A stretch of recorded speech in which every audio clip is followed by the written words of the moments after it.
ദേവൂട്ടിക്കൊപ്പം വരികയാണ് അമ്മേ മൂകാംബികേ. എല്ലാ ദിവസവും രാത്രി 8:30 നമ്മുടെ സ്വന്തം സൂര്യ ടിവിയിൽ. ഇവിടെ വന്ന ദിവസം രാത്രി ലംബോദരൻ എന്നെ വിളിച്ചിരുന്നു. നീ ഭദ്രമോളെയും മാർച്ചമോളെയും കൂടി അവിടെ നിർത്താൻ തീരുമാനിച്ചതിൽ അവർക്ക് സന്തോഷമേ ഉള്ളൂ. ഞാൻ അപ്പോഴത്തെ ഒരു തോന്നലിൽ അങ്ങനെ പറഞ്ഞതേ ഉള്ളൂ അച്ഛാ. പിന്നീട് ആലോചിച്ചപ്പോൾ എനിക്ക് വിഷമായി.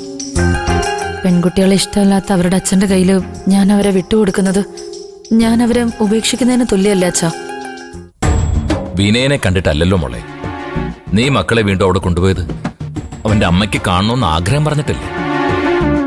ലതികയ്ക്ക് മക്കളെന്ന് വെച്ചാൽ ജീവനാ. അവരുടെ മുത്തശ്ശി എന്ന നിലയ്ക്ക് ലതികയ്ക്ക് അവരെ നോക്കാനുള്ള ഉത്തരവാദിത്വം അധികാരമുണ്ട്. അതൊക്കെ ശരിയച്ചാ. പക്ഷെ വിനയേട്ടൻ തിരിച്ചു വരുന്നതോടെ കാര്യങ്ങളൊക്കെ മാറി മാറി. പെൺമക്കളോടുള്ള ആ മനുഷ്യന്റെ വെറുപ്പ് അയാൾ ബാക്കിയുള്ളവരോടും കാണിക്കും. അതോടെ അമ്മയ്ക്കും ചിലപ്പോൾ കുഞ്ഞുങ്ങളൊരു ബാധ്യതയായി തീരും. അത് വേണ്ടച്ച. ആർക്കും വേണ്ടാത്തവരെ പോലെ എൻ്റെ മക്കൾ അവിടെ കഴിയണ്ട. അയാള് തിരിച്ചു വരുമ്പോ എനിക്ക് എൻ്റെ മക്കളെ ഇങ്ങോട്ട് കൊണ്ടുവരണം. അച്ഛൻ വരും എൻ്റെ കൂടെ. വരാം മോളെ, നമുക്ക് നാളെ തന്നെ പോയി അവരിങ്ങോട്ട് കൂട്ടിക്കൊണ്ടുവരാം. അതുപോലെ മതി അച്ഛൻ. അച്ഛന്റെ തലവേദന ഒരിക്കലും മാറാൻ പോകുന്നില്ല. ജീവൻ രാജിന്റെ കാര്യത്തില് മഞ്ചാടിയൊക്കെ തലപൊക്കിയെങ്കിലും അച്ഛൻ അവളെ സുശീലാന്റെ അടുത്ത് കൊണ്ടുപോയതോടെ അവൾ ഒതുങ്ങി. അതിനെ കൊണ്ടുള്ള ശല്യം ഇന്നത്തോടെ തീർന്നു എന്ന് കരുതാം. അപ്പോഴേക്കും ദുബായിന്ന് വരാൻ പോവല്ലേ യഥാർത്ഥ വില്ലൻ വിനയൻ. ഗൾഫില് ജയിലിൽ കുടുങ്ങിയ പിന്നെ ഉടനെ ഒന്നും പുറത്തിറങ്ങാൻ പറ്റില്ലെന്നൊക്കെയാ കേട്ടിട്ടുള്ളത്. പക്ഷെ വിനയനെ രക്ഷിക്കാൻ ഏതോ ഒരു ബിസിനസ്സുകാരൻ അവിടെ പൊട്ടിമുളച്ചത്ര. അങ്ങനെ ഒരു ബിസിനസ്സുകാരൻ വിചാരിച്ചതുകൊണ്ടൊന്നും അവിടുത്തെ നിയമം വിട്ടുവീഴ്ച ചെയ്യാൻ പറ്റില്ല അമ്പിളി. വിനയൻ നിരപരാധിയാണെന്ന് അവിടുത്തെ പോലീസിനും കോടതിക്കും ബോധ്യപ്പെട്ടിരിക്കണം. ദുഷ്ടന്മാരെ ദൈവം പന പോലെ വളർത്തൂന്ന് പറയുന്നത് വെറുതെ അല്ല. നാട്ടിലായിരുന്നപ്പോഴും അവൻ എന്ത് ദ്രോഹം ചെയ്താലും ശിക്ഷിക്കപ്പെടാറില്ലല്ലോ. അവസാന നിമിഷം അവനെ രക്ഷപ്പെടുത്താൻ ആരെങ്കിലും ഉണ്ടാവും. ഇനി ഇങ്ങോട്ട് തിരിച്ചു വന്നിട്ട് എന്തൊക്കെയാ കാട്ടിക്കൂട്ടുന്നെന്ന് ആർക്കറിയാം.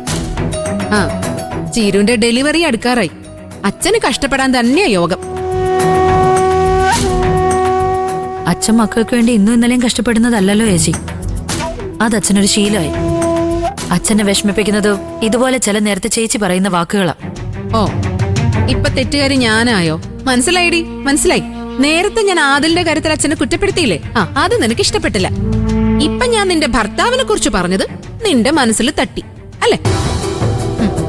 ഞാൻ എന്റെ മനസ്സിൽ തോന്നുന്ന കാര്യം അപ്പൊ തന്നെ തുറന്നടിച്ച് പറയുന്നേ ഉള്ളു ചീരു.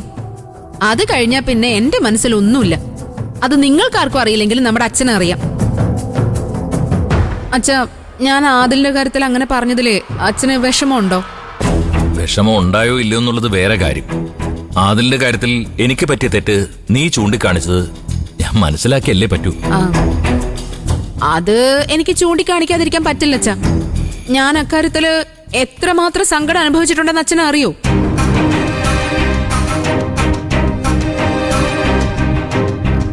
അല്ല അച്ഛൻ എന്നോട് വേറൊന്നും തോന്നരുത്. ഞാൻ അച്ഛന്റെ കാല് പിടിച്ച് മാപ്പ് പറയാം. എന്താ അമ്പിളി നീ കാണിക്കുന്നത്? നിന്റെ ചില നേരത്തുള്ള സംസാരത്തെക്കാൾ എനിക്ക് ഇഷ്ടപ്പെടാത്തത് ഇത്തരം പ്രവൃത്തികളാണ്. അമ്പിളി ചേച്ചിക്ക് എന്തെങ്കിലും ഒരു അബദ്ധം പറ്റിയെന്ന് തോന്നിയ അതപ്പ തന്നെ ചേച്ചിക്ക് തേച്ച് മാച്ച് കളയണാച്ചാ. അതാ ഈ കാലുപിടുത്തൊക്കെ. അങ്ങനെയാണെങ്കിൽ അങ്ങനെ. ഏതായാലും വിനയനെ കുറിച്ച് പറഞ്ഞതിന്റെ പേരില് നിന്റെ കാലൊന്നും ഞാൻ പിടിക്കാൻ പോകുന്നില്ല. അവനെ കുറിച്ച് ഞാൻ പറഞ്ഞത് തന്നെയാ.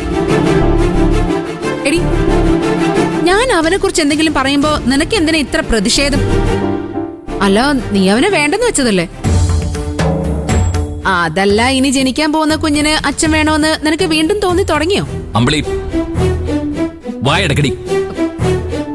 ഞാൻ നിർത്തി. എന്റെ നാവാണല്ലോ എല്ലാവർക്കും പ്രശ്നം.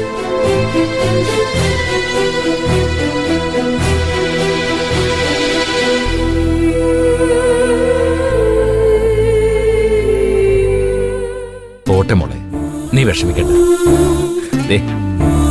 നിന്റെ ചേച്ചി ഇങ്ങനെയൊക്കെ തന്നെയാണെന്ന് നിനക്ക് അറിയില്ലേ ചീരു? സാരമില്ല, വിഷമിക്കണ്ട.